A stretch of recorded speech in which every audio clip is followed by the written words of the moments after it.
पिंजरा पिंजरा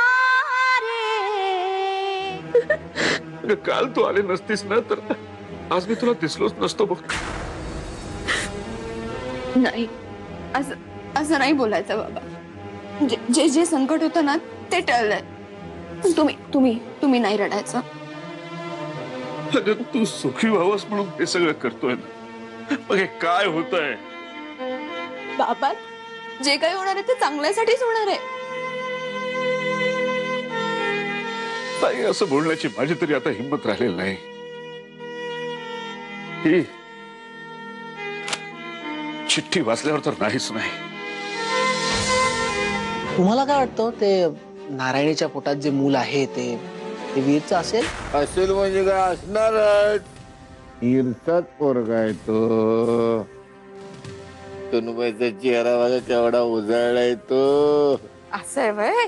म्हणजे काय, एवढ्या प्रतिष्ठित माणसाचा म्हणजे माझा नातू आहे तो, म्हणजे चेहरा उजळणार.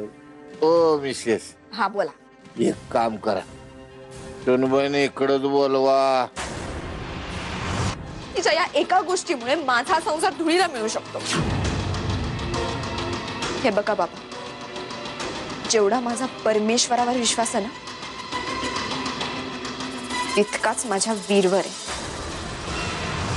हे बघ आनंदी, आपल्या माणसावर विश्वास असणं ठीक आहे, पण आंधळा विश्वास ठेवू नये. विशेषतः परिस्थिती जेव्हा स्पष्ट उघड असेल तेव्हा. पण अजून काय स्पष्ट झालेलंच नाहीये बाबा. आणि जर तुम्हाला खरं खोटं करायचं असेल ना तर माझ्याकडे एकच उपाय, वीरला निर्दोष सिद्ध करण्याचा. आपण डीएनए टेस्ट करूया. आम्ही तयार आहोत. वीरला विचार, तो तयार आहे का? मी अक्कांना काय म्हणाले माहितीये? मी म्हणाले की आपण टेस्ट करूयात ना. हा, कारण आता जर आपण टेस्ट नाही ना केली वीर, तर अक्का नारायणीला आपल्या घरी आणून सोडतील. नंदी, हे काय बोलतेस तू? आणि हे सगळं बोलून तुला नेमकं काय सांगायचंय? मला काही सांगायचं नाही. हे बघ, मला सगळ्या जगाला एवढंच सांगायचंय की माझा वीर निर्दोष आहे. ते तर मी आहेच आनंदी. वीर असं बोलून उपयोग नाहीये, काहीच सिद्ध होणार नाहीये.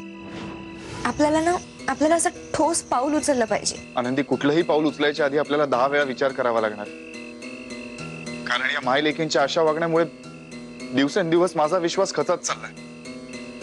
अरे असं काय राजा, मी आहे ना तुझ्या बाजूने. तू कशाला काळजी करतो?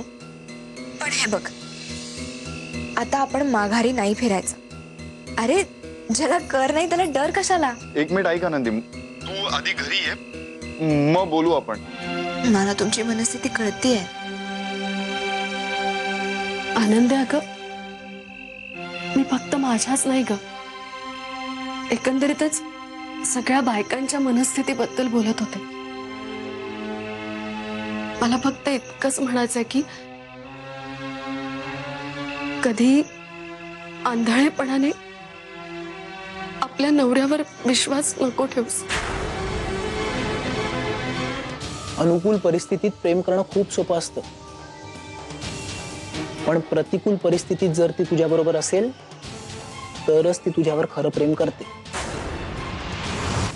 कबीर, आनंदीचं माझ्यावर खरंच प्रेम आहे का नाही हे तपासून पाहण्याची काही गरज नाहीये मला.